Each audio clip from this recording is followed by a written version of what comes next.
Hello, I'm Arina Brusella, and I think you know me as your violin or viola teacher.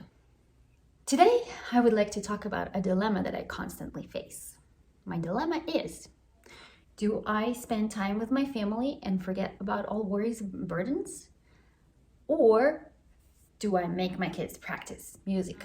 And I would like to talk today, especially about how we can take some responsibility for playing our musical instrument at home, and how can we free our parents from a burden of constantly reminding and feeling like they're the bad guy.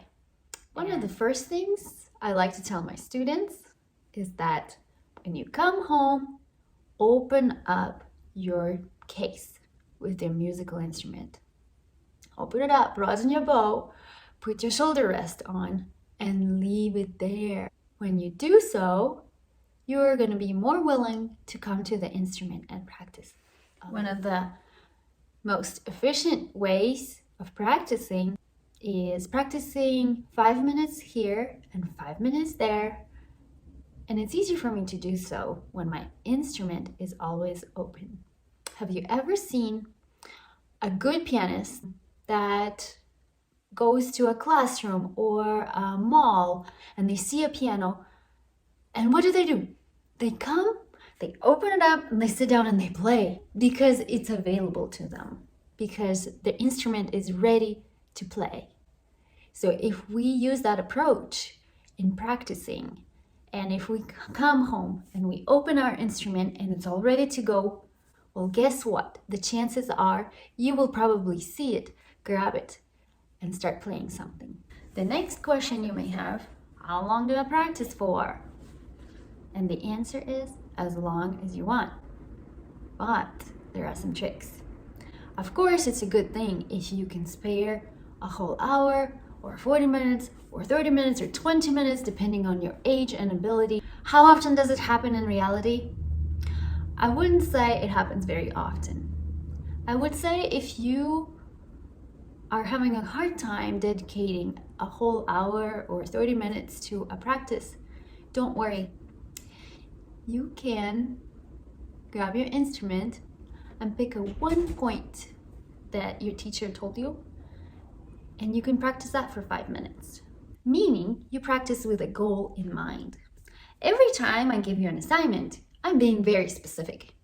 I usually tell you this: play tonalization and play it with this rhythm, and I even ask you how many times you would like to play it.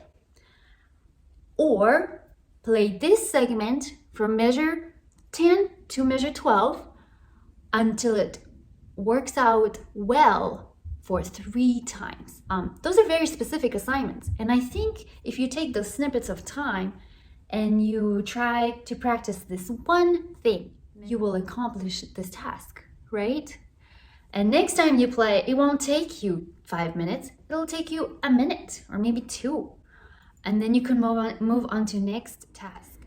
Another thing I would like to talk about is how to mix up things to make it more fun. Well, you can practice in a different location. For example, have you ever tried playing in the bathroom? Bathroom has different acoustics, and I think you may like it. It echoes and it sounds really cool. Or let's say you're working on intonation. And if you work on intonation, you may want to go in a tighter closet and you can play there, listening for your fingers to go in a good place, or maybe for your sound to be a better sound. Try playing in the kitchen. Try playing on the back porch or the front porch. Maybe even try to play in your sister's bedroom when she's trying to sleep. Sometimes it's hard to find time to practice in general. For example, let's take my daughter. I have a daughter who is in 9th grade in high school. And sometimes she has to go out of the house at 5:30 in the morning, and she comes home at 4:30 p.m. That's a long time. That's 11 hours. She does swim. She goes to her church class. She plays in a good orchestra. She takes an AP class. She loves her math. When does she practice? Well, guess what? Sometimes I get a text message from her that says, "Mom, can I not bring my viola home because I already practiced 3 times?" And I wonder when, how, you're always busy. Well, she does it right before classes, or in between rehearsals, or between when she's waiting for a bus to go to a swim and her class is already ended. So that amazes me, and I think that's a good way to use your time wisely. That way, when she comes home, she doesn't even need to practice anymore because she already played for 3 hours. I have another child who plays the clarinet. Her teacher creates these times where they can come early to school and they can practice before school. Also, sometimes because she doesn't have to wake up until later, she wakes up a little earlier and practices in the morning. That way, in the evening, she can spend time doing other homework or play with the friends in the neighborhood. Another way of making your practice a more positive experience is not even calling it practice. Change your attitude about this whole thing. Start calling it playing. I am not practicing. I'm not doing my homework. It's not my assignment. It's not a task. I am playing violin. I am playing viola. Let's say sometimes you're getting ready for solo and ensemble, a recital, an audition. I would like to suggest several fun ways of doing that. And depending on your age, you may find some more interesting than others. For example, you can put stuffed animals in front of you and you can play to the stuffed animals. Or perhaps you want to stand in front of the mirror and maybe look at your form better and see, do I like how I look? Do I like how I move? One other way that is absolutely excellent, try to record yourself on the phone and then watch. You may watch it with sound, without sound. It's a very good exercise to see if there's something you want to do just a little better. On occasion, you will have days where there is no way. You cannot fit a practice into your day. Or maybe you didn't pull out that instrument, and maybe pulling out that instrument is really hard because it's getting late. On some of those days, it could be helpful to practice without an instrument. Sometimes it could be your theory page, or maybe you can look at your music and notice something you've never seen before. A certain articulation, an accent, a tenuto mark, or maybe a diminuendo that you didn't notice before. For the younger students, I highly recommend singing and soping, right? Do you remember that? You have this violin, you have this bow, and you sing it with the finger numbers or note names, but this way, your muscle memory is working. Your bows are getting right.